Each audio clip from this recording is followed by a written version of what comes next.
Hello, hi, and welcome to this video, the first of my Walter Scott Prize for historical fiction longlist videos. When it came to deciding what to read, there was no plan. I just randomly picked a few books to order first of all, and then I picked one at random. I say at random, so the book I picked to read first had a really interesting cover, but also I was really taken by the blurb. I really didn't know what to expect. So I had Glorious Exploits, but I'm kind of keeping that for a bit in the future, just because I've heard quite a few good things about it, and I want to at least have something to look forward to, just in case I read something great first, and then, yeah. So the book I chose to read first was Mother Naked by Glen James Brown. And if anyone's been following my socials, I did kind of say at the beginning when I first started reading it that it was giving me Cuddy vibes. That's not to say that it's a carbon copy, far from it, it's completely different. Obviously it's set in Durham Cathedral, which features quite heavily in Cuddy, but also in terms of the prose, like, it's quite unique in the way it's written. So what can I say about Mother Naked? I absolutely loved it. It's just so unique in the way it's written, and the story is quite, it's fun, but also it goes quite dark, quite meaningful. We have quite a few themes running through the book, and yeah, it's just, I absolutely loved it. So we have the story of Mother Naked, which is the name of the character, who is a gleeman. A gleeman is a kind of all-round entertainer from the medieval age. They sing, they tell stories, and that's exactly what he's at Durham Cathedral to do to the religious elite of the time. The year is 1434. 1434, just double check. And he's turned up to, entertain these religious elite. I believe it's the Feast of St. I was going to say Cuthbert then, Godric. And they're all awaiting him. He comes in, and he's not actually meant to be the gleeman who's entertaining them that evening. It's meant to be another one. And so because of that reason, he's late. And that's quite an important part to remember for the end of the book, but I won't tell you why. You'll find out. But he's late. He makes his apologies. He says, "I'm really sorry. It's not meant to be me, but, the other gleeman is otherwise disposed. He's ill, so here I am." So the story that Mother Naked tells these people from Durham Cathedral is that of the Fell Wraith, which devastated a little farming community about 40 years previously, a little village called Segiston. I believe that's how it's pronounced. It might not be. Apologies if not. So we have the story of, two families really who are kind of warring. So we have the Payne family, and we have the Deepslows. So Joan Deepslow, the matriarch, brews ale, but it's kind of known that it's not that good. And then Alice Payne, the matriarch of the Payne family, starts brewing her own ale, and actually it's really good, and she starts taking custom away from Joan. And then the husbands of the families kind of start sparring because of that. We have Ralph Deepslow, who kind of goes over, makes some remarks about Henry Payne, his wife. A little brawl erupts, and at the time the bailiff overlooking these people is quite, renowned, well respected, breaks up the fight. That's the end of that. However, a bit further on, that bailiff dies, another one takes over, and he's not so good, and the fighting is allowed to continue. Ralph also becomes in charge of the people in the area. So that they're kind of farmers, but they're tied to the land. They're called villains, not a villain, a villain. So they're tied, the cathedral, the church owns the land, and they're tied to it. They can't leave. They owe, they have to pay rent, they have to pay towards the upkeep of not just their own land, but the domains, they call it, the domains of the cathedral as well.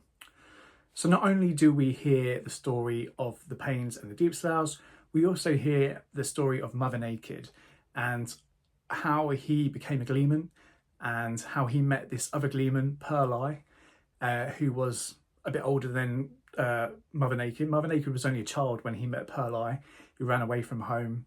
And we flip between these two stories, Mother Naked's own personal story and the story of Segiston.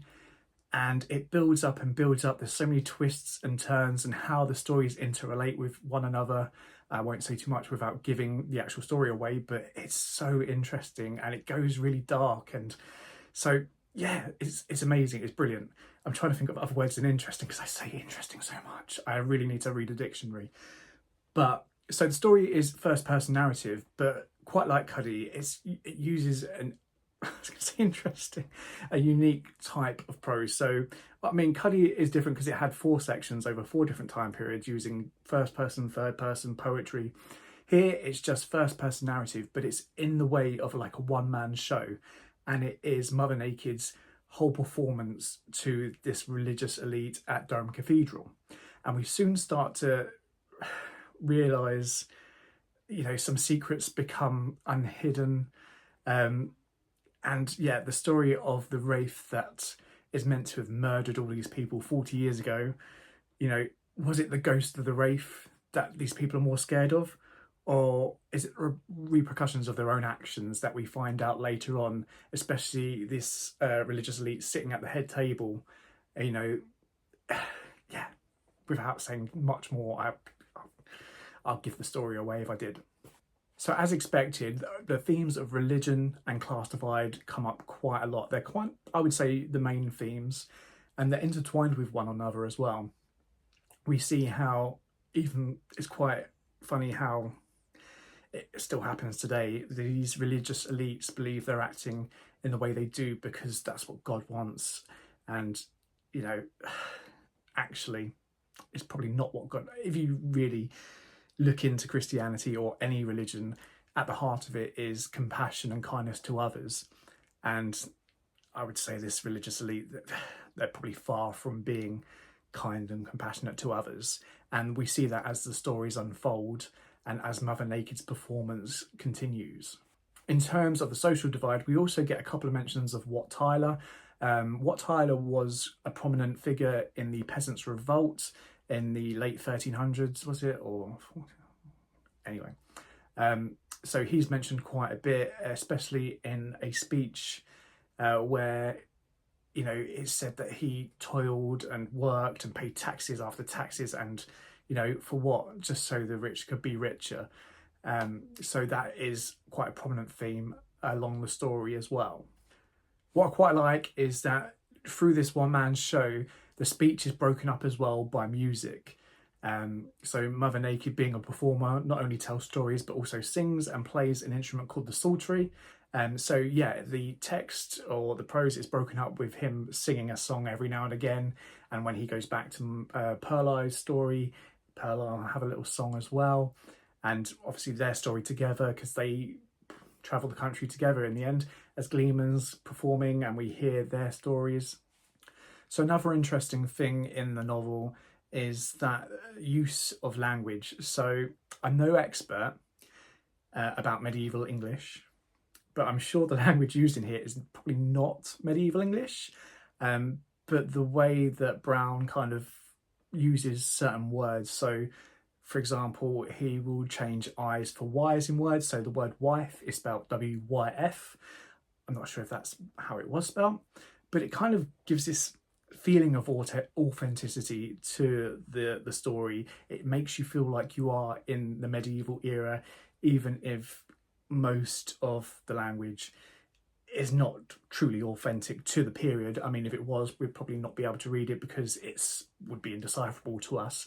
But the way that Brown does use language, it does kind of make us feel, we don't care that it may not be 100% correct or factual. It does make us feel like we are in that period with Mother Naked. I mean, in my mind when I was reading it, I really felt like I was Mother Naked giving this speech to these people in front of me in Durham Cathedral. And that's how powerful I felt it was, and I loved it. There's also quite a bit of humour and thoughtful prose throughout the book as well, which I appreciated. It gave it another level, another dimension. And as I say, halfway through, it really starts taking a bit of a dark turn, which I thought was really gripping. It kind of made me want to read on more and more. You know, when I first started this book, I it took me about 4 days to read. And at the beginning, I was into it, I was enjoying it. But as it got to the last few days, I was literally, I think I did 80 pages in the last day. It's only about 225 pages long. But yeah, it starts getting really fascinating. And there's a few twists and turns which I look back on and think I should have got that. That should have been so obvious, but it wasn't, and it took me completely by surprise. I think the only thing that I guessed was at the end with what happens. About 3/4 of the way through, I thought, I think this is going to happen, and it did. But it still didn't dim the enjoyment for me. I still enjoyed it when it did happen, and I thought it meant that it was great storytelling, that I was piecing these pieces together and can figure out what was going to happen at the end. There's a great use of language here, which I've already mentioned, but I just want to give you my favourite analogy here, which is which other iron laws of custom might really be formed of wax. And that's what I mean. There's a lot of beautiful language in there, as well as the funny stuff, as well as the dark stuff. You can tell this is well thought through.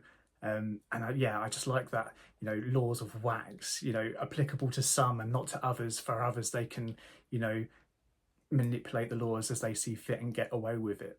There's also a great bit near the end of the novel, and I don't think it gives anything away, but it does kind of emphasise the theme, or one of the main themes of the book, and that is here. Have ye ever pondered how forces greater than the poor man sweep his life from him? How the debts of the rich be paid by his destitute cousin? If not, ye should, for these questions cut to marrow of what happened in Segerston when the Fell Wraith came to that place. And yeah, that kind of really sums up the main part of the story about, these poor people struggling to maintain their lands. I can't really go into too much, even with the Paynes and the Deepsloughs, because it gives it away. But we see how the Payne family suffer, and their suffering becomes worse. And there's people around them, but no one helps. And actually they start being shunned by not just the rich in the community, but their own, people of their own standing. They're shunned by them as well. And what for? So that social divide theme is used again in the novel, using Wat Tyler, who I mentioned earlier, as an example, where it says, "Wat Tyler was a rustic like thee, said Pearl to me, a rustic harried on all sides by laws to keep his wages low. Even after pestilence had raised the price of his labour, a rustic crushed by poll tax after poll tax upon his person to send yet more armies to fight the French. Rich men found ways not to pay these taxes, so the rustic bore the brunt. Folk already in hock just to exist, for the poor be never more than a groat from the grave." And yeah, it's just really lovely language and great storytelling. I can tell this is probably going to be one of my favourites, which I'm really annoyed about because I've read it first and I've got another 11 books to go. But such is life. The only concern I have, I think, is that it does remind me of Cuddy in the pure enjoyment of it. It's not literary in terms of how other books are going to be. It's all about the writing, less about the story. This is all about the story and the enjoyment of the story. And Cuddy didn't make the shortlist last year, and that's my only concern, that this might not, depending on who's judging and what they feel of it. But it's just so enjoyable. I absolutely loved it. And, to find out at the end, are these people really scared of the Fell Wraith? Is that the ghost that's haunting them? Or is it the ghost of their pasts and what they've done and the repercussions, therefore, which are coming to get them now, which are catching up with them? So I loved all the characters in these, especially the two main characters, Mother Naked and Pearl. Pearl is one of these lovable rogues. He takes care of Mother Naked when he's younger. He's not really a father figure. He's not born to be a father figure, but actually maybe he is. He suffered at the hands of his own father, we learn. And yeah, they have almost a love-hate relationship, especially as they get older and they travel in the country together. But you can tell they genuinely care about each other. And Mother Naked's actions, especially as the story goes on, shows, how he cares about not just Pearl, but his own family, that we learn about as the story goes on. And yeah, it's just, you've got to read it. If you enjoyed Cuddy, or if you enjoy good stories, which you don't have to think too much about, you don't have to worry it's going to be too literary, then absolutely read this. It's brilliant. I think one of my favourite parts about Mother Naked, and this may spoil slightly, I'm going to try not to, but as he's telling this story to these religious elites, you know, he starts off all very nice, very polite. And as the story goes on, which some of the story concerns some of these people, because these people have lived in the area for decades and decades. And some of the stories, you know, start mentioning these religious elites. And yeah, Mother Naked's like, oh, don't be upset with me. I'm just telling the story. I wouldn't come in here just to purposely, you know, defame you. It's just part of the story. Don't worry. And then as the story goes on, he's just like, yeah, you probably deserve that. You know, he's kind of manipulating them by, you know, trying to gain their trust and then throwing it back in their faces almost. And that forms part of the bigger story as it goes on, but without saying more. Anyway, so that is my thought on Mother Naked. Go read it. It's 5 stars for me anyway. But I'm just a simpleton myself who enjoys just a good read without thinking too much. So that's Mother Naked. Next, so I'm currently reading The Great Gatsby, but that's neither here nor there. That's part of my A-level. I might do a book on it, but I'm probably going to read it another 5 times before that. So that's that. Next, I have picked The Catchers by Zan Brooks to read. I think it's probably going to be one that maybe I don't enjoy as much, but I'm quite willing to be surprised. I was last year when I read the shortlist for the Walter Scott Prize. So I'm willing to be surprised and, you know, see what happens. But just from reading the blurb and what it was about, it didn't initially grab me. So we'll see how that goes. Have you read Mother Naked? What did you think? Did you love it as much as me? Probably not, but I'm simple. Anyway, thanks for watching. Until next time, bye.